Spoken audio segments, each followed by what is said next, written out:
ভাই ভাই এরকম করতেছেন কেন ভাই? আমি তো আপনার উপকার করছি ভাই, আমারে কেন বিপদে ফালাইতেছেন ভাই? আমি তো আপনার উপকার করছি ভাই, আমারে কেন আপনার পিছন পিছন ফকির মিসকিনের মতো ঘুরাইতেছেন? আমি তো আপনার কাছে টাকা ভাই, আমার পাওনা টাকা আপনার কাছে চাইতে গেছি, আপনি কি শুরু করলেন ভাই? ভাই ভাই ভাই ভাই প্লিজ আমার টাকাগুলো দিয়ে দেন ভাই। ভাই আপনি বুঝতেছেন আমার অনেক বড় ক্ষতি হয়ে যাইতেছে ভাই। এই বেটা, এই তুই কি শুরু করছো সেগুলো? হ্যাঁ, টাকা পাইতে ভালো কথা, ধার দিছস ভালো কথা, কিন্তু তুই তো আমার যন্ত্রণা দেওয়ার রেজিস্ট্রেশন খাতা খুলে রাখোস নাই। হ্যাঁ, তুই তো বেটা আসলে দেখতেছি আজ তো একটা যন্ত্রণা। এখন আপনার কাছে আমার যন্ত্রণা মনে হইতেছে? তুই যন্ত্রণা মনে হইব না? আরে ভাই যখন আপনি বিপদে পড়ছেন আপনার পাশে কেউ দাঁড়ায় না, এই হাসিব আপনার পাশে দাঁড়াইছে। 5,000 টাকার লাইগা সারা গ্রামের মানুষের দরজায় দরজায় আপনি ঘুরছেন, কেউ আপনার পাশে দাঁড়ায় নাই, এই হাসিব দাঁড়াইছে। আর এখন এই হাসিবটা আপনার কাছে যন্ত্রণা মনে হইতেছে? হায়রে ভাই শুন, 5,000 টাকা দিছস সেটা তো আমি অস্বীকার যাচ্ছি না, সেটা ভালো কথা, তুই আমার দিছস সেটাও ভালো কথা, কিন্তু তুই যে আমার এই যে পিছন পিছন ডাকাডাকি করতেছস সেটা তো ভালো না। টাকা থাকলে তো আমি তোর টাকা দিয়ে দিতাম। শোন, সামনের মাসের 10 তারিখ আমি তোর টাকা দিয়ে দিব, বুঝে রাখ। এখন আমার কাছে টাকা নাই। ভাই 10 তারিখ টাকা নিয়ে আমি কি করবো ভাই? ভাই আপনি বুঝতেছেন না 10 তারিখ টাকা নিয়ে আমি কি করবো? ভাই আজকে আমার রেজিস্ট্রেশনের লাস্ট ডেট, আজকে যদি আমি টাকা দিতে না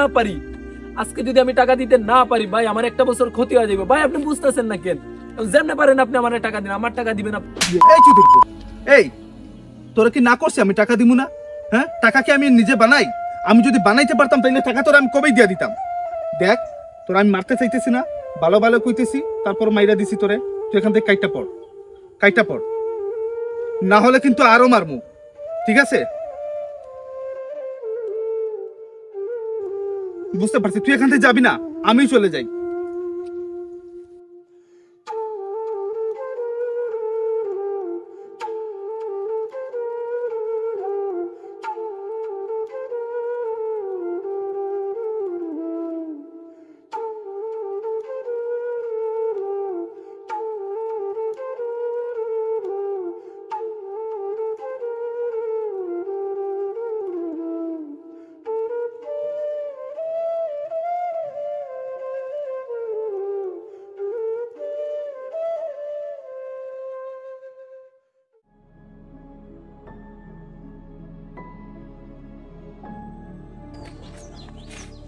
কিরে কি অবস্থা তোর? এই তো ভালো, তোর কি অবস্থা? আমি ভালো আছি। এই কি তোর চোখে দেখে জল? কি হয়েছে তোর?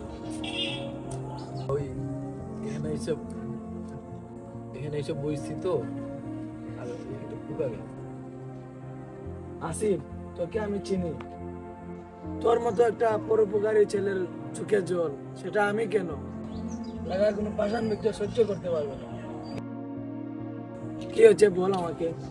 ভাইরে, কিছুদিন আগে আমি ইমাদ ভাইরে কিছু টাকা ধার দিয়েছিলাম, লোকে কইতেছিল না, আমি না করতে পারি না। ঘরে থাকা পুরো টাকাটাই আমি ওনারে দিয়ে দিছি। 2 সপ্তাহ ধরে ডেট দিতেছে, টাকা দিমু টাকা আর দিতেছে। আজকে সকালে ওনার কাছে টাকাগুলা ফেরত চাইতে গেলাম, আমার সাথে যা তা ব্যবহার করছে, এত বাজে ব্যবহার করছে না, আমার থাপ্পড় পর্যন্ত মারছে।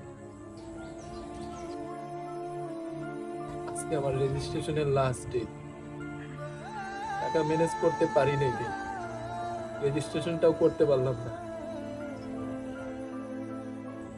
আমার একটা বছর ক্ষতি হয়ে গেল রে। কেন? আমি তো ওনার উপকার করছিলাম, আমার কেন ক্ষতি হইব ক? আমি তো কোরস দিছি রে, আমি ভালো কাজ করছি, আমি উপকার করছি, আমি কেন মায়ের খামু? আমি কেন গালাগালি খামু? আমি কেন লাঞ্ছিত হইমু? আমি টাকা দিয়া কোরস দিয়া কি আমি পাপ করছি? আমার কেন মারবো?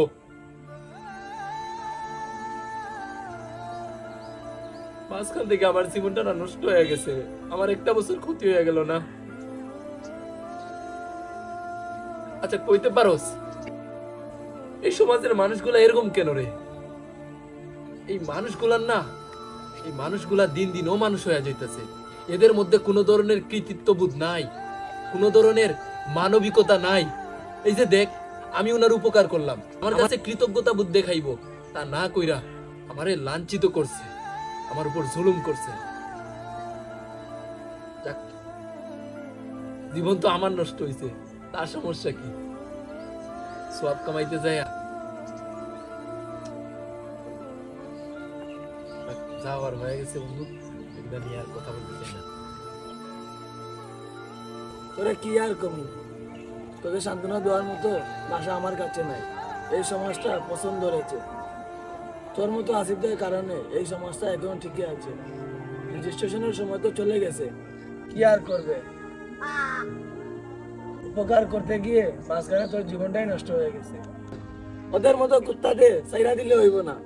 চল চল আমার সাথে, না রে, চল চল চল মন ভালো হয়ে যাবে, চল। আরে চল।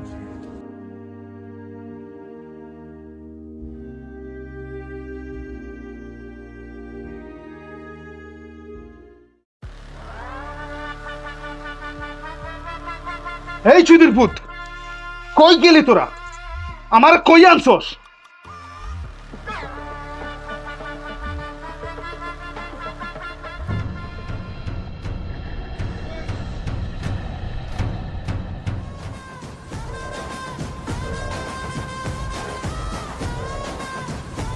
এই ছাড়ুন মরে, কই আনছস আমারে?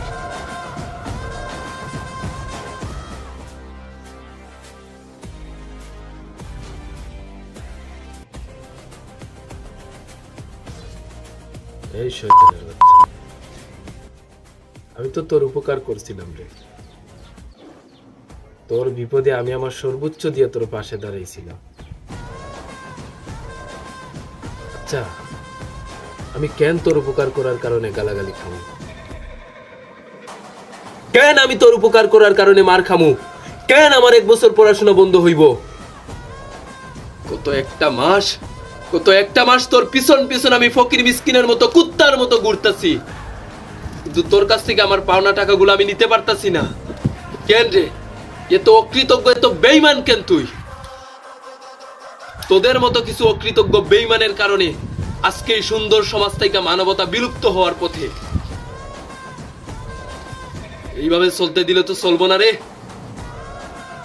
মানুষ এখন আর কারোর উপকার করতে চায় না, ঋণ দিতে চায় না, খরচ দিতে চায় না, ভয় পায়। কারণ দিবে যতটা না সওয়াব পাওয়ার আশায়, মনে মনে গালি আর অভিশাপ দিয়ে ঠিক ততটাই পাপ কামায়। কেন রে? মানুষ কেন উপকার কইরা, ভালো কাজ কইরা কেন পাপ কামাইবো?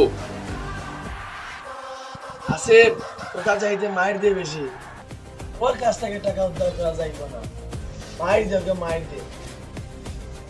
এই চুদির পুত, টাকা তোকে দুইটা আর পুটকি দিয়ে ঢুকাবো।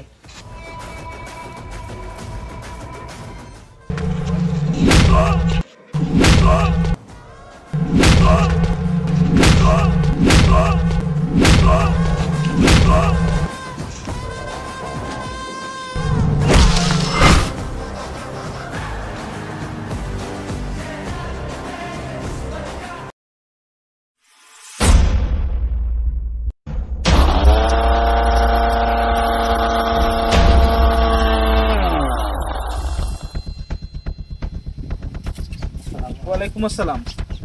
এই আপনি সেই লোকটা না যে আমার কাছে টাকা নিছিল? তো আপনি গতকালকে তো আমার সাথে দেখা করার কথা, আপনি দেখা করলেন না কেন? ভাই আমার পরিবার অসুস্থ, বাইরে থেকে বাইরে দিতে পারে না। আরে সমস্যাটা তো তোমার, সমস্যা আমার না। এখন টাকা কবে দিবেন সেটা বলেন। এই ওনার কাছে কত টাকা জন্য পাইরে? পাইগুলো তো 20,000 টাকা নিয়েছিল, তাই সপ্তাহ মিলিয়ে ইন্টারেস্ট 45,000 হয়ে গেছে। 45,000 45 টাকা কবে দেবেন সেটা বলেন। নিছিলাম 45 হলো কিনে ভাই। 20,000 টাকা নিছো, সেটা থেকে 45,000 হয়েছে, সেটা কেমনে হয়েছে সেটা বুঝো না? সুদে লাভে আপনি তো সুদে নিয়েছেন। শুনো মিয়া, 45,000 টাকা 1 মাসের মধ্যে পরিশোধ করবা, না হলে তোমার হাত পা ভাঙ্গা মাটিতে শুয়াইয়া দিমু। কথাটা যেন মনে থাকে। ভাই 20,000 টাকা দিছি, সাথে আরো 5,000 টাকা দিছি, এটা তো অন্যায়। আর আমি তো 25,000 টাকা আপনারা দিয়া দিছি, আর দিতে পারা মানে আমার পক্ষে সম্ভব না। কি রে, তুই আমার অন্যায় ধরে ফেলাইছস? 1 মাসের সময় দিছিলাম না, এখন 15 দিনের সময় দিলাম। এই 15 দিনের মধ্যে তুই আমার পুরো টাকা পরিশোধ করবি, না হলে তোকে আমি খাইয়া ফেলামো। এই চল।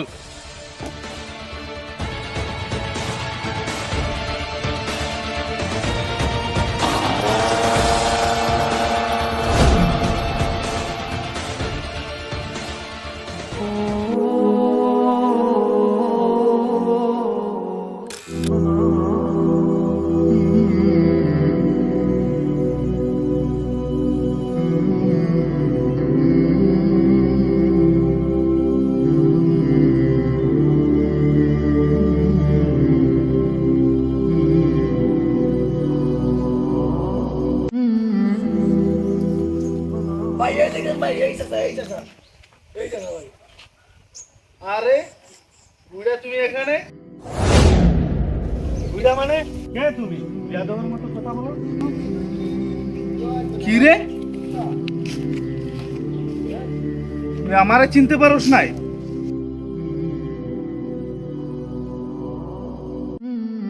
ও ভাই চিনতে পারি। হ্যাঁ ভাই ভালো আছে, চিনতে পারি। আরে আসি,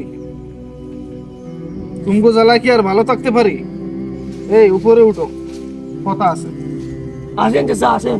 রবে এখানে দাঁড়ান, আপনার সাথে কথা আছে। তোরা কইছিলাম না আমি আমার টাকাটা সময় মতো পৌঁছায় দিতে? আমি কিন্তু 1 ইঞ্চি জায়গাও ছাড়বো না।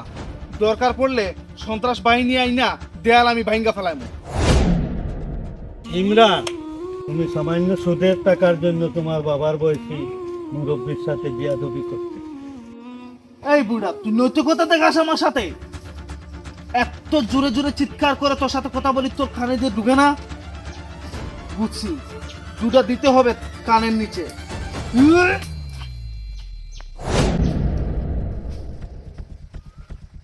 কি রে, তুই এখানে কি করিস?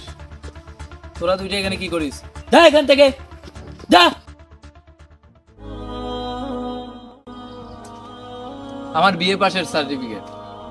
শুনলাম আপনি নাকি গ্রামের কোনো অশিক্ষিত লোকের লোকে কথা কন না। আপনার তো কোনো ভাইও নাই, তো আপনার 5 জন লোক ঠিক করে আছে তো? কিসের 5 জন? তুই কিন্তু বেশি বাড়াবাড়ি করিস না হাসান। আরে 5 জন লোক বুঝলেন না? আপনি মরার পর একজন ইমাম সাহেব লাগবো, তারপরে খাটিয়া ধরার লাইগা আরো 4 জন লোক লাগবো। এগুলো আপনার ঠিক আছে তো? আপনি যেইভাবে সবার লোকে বাড়াবাড়ি করতেছেন, আপনার লাশ তো কবর পর্যন্ত পৌঁছাইবো না, জমিনেই পইরা থাকবো। হাসান, তুই কিন্তু অনেক বাড়াবাড়ি করতেছস। এটা কিন্তু আমি তোর বাপেরা কইয়া দিমু কইলা। আমার পর্বটা আগে শেষ করতে দেন। বাপজানের টানেন কেন? আপনি কেমন মানুষ? সামান্য কিছু সুদের টাকার লাইগা গাফফার চাচার মতো বৃদ্ধ লোকরে আপনি গুন্ডা পান্ডা নিয়ে এসে শাসাইতেছেন। একটা বারের জন্য কি আপনি ভাইবা দেখছেন আপনার এই গুন্ডা পান্ডার সামনে আমাদের এই গফফার চাচা কিরকম থরথর কইরা কাঁপতাছে? একটা বারের জন্য আপনি ভাইবা দেখেন। আপনার আর আমার মতো কোনো সন্তান যদি গফফার চাচার সন্তান হিসেবে থাকতো, তাইলে কি এমন নিষ্ঠুরের মতো আচরণ আপনি গফফার চাচার সাথে করতে পারতেন? পারতেন না। কয় টাকার মালিক হয়েছেন আপনি? মতি চাচার কথা আপনার মনে নাই? এই গ্রামের সবচাইতে ধনবান ব্যক্তি ছিলেন মতি চাচা। হাজার হাজার কোটি টাকার মালিক ছিলেন তিনি। অথচ এই গফফার চাচার মতো অসহায় লোকের দেওয়া অভিশাপে এই ঠুটের কোনো একটা পুরা হয়েছিল। দেশ বিদেশে তার চিকিৎসা করতে করতে শেষ পর্যন্ত মানুষের কাছে ভিক্ষা চাইয়া কাফন কিনা উনারে কবরস্থ করতে হয়েছে। এই ভাই, কয় টাকার মালিক হয়েছেন আপনি? কিসের এত দাপট দেখেন আপনি? আরে ভাই, এই দেশের সরকার থেকে শুরু কইরা সবচেয়ে বড় ইমাম সাহেব যদি চায়, আল্লাহর রহমত ছাড়া 1 মিনিট সময় বাইসা থাকতে পারবো না। কয় টাকার মালিক হয়েছেন আপনি জানেন না? আজকে মরলে কালকে 2 দিন। ভাইরে, মরণের কোনো গ্যারান্টি নেই, বুঝছেন? এই অভিশাপগুলা কেন রাইখা যাইতে চান ভাই? কেন ভাই? উনি তো আপনার বাবার মতো। আজকে যদি সামান্য কয়টা সুদের টাকার লাইগা আপনার বাবার সাথে এরকম কেউ আচরণ করতো, তখন আপনার কেমন লাগতো? এইখানে প্রশ্ন করেন ভাই, এখানে প্রশ্ন করেন। ভাইরে, আমি আসলে এই সামান্য কয়টা সুদের টাকার জন্য বড্ড অন্যায় করে ফেলেছি ভাই। গফফার চাচা, আমাকে আপনি মাফ করে দেন। আমি আর কখনো আপনার ঠিক আছে বাবা, কোনোদিন এরকম অন্যায় করবো না। মাফ করলাম। উঠে উঠে এই ধরনের কাজ করিও না বাবা। জীবনে পাইয়া সুদ খাওয়া অনেক মহাপাপ। আমি সুদুতির বাড়ি আমাদের হুজুরও যায় না, নামাজ পড়াইতেও যায় না, হাতিয়াতে উঠাইতেও যায় না। এইটা জীবনের জন্য আল্লাহর কাছে মাপ চান, আল্লাহ মাফ করে দিলে সব পারে। আল্লাহর নাম আমি রহমানুর রাহিম। আমি ওয়াদা করলাম আজ থেকে আমি সুদের কারবার করবো না। তাহলে কাকা এই কথাই থাকলো, আমরা এই মাটির শরীরে অহংকার করব না। আর সুদ খাওয়া তো এটাতে আমরা এটার নামই আমরা নিব না। আপনি বাবা অনেক উপকার করেছেন, অনেক আপনি ভাই আল্লাহ আপনার হেদায়েত করুন। জি, আমার দোয়া করবেন আমার জন্য।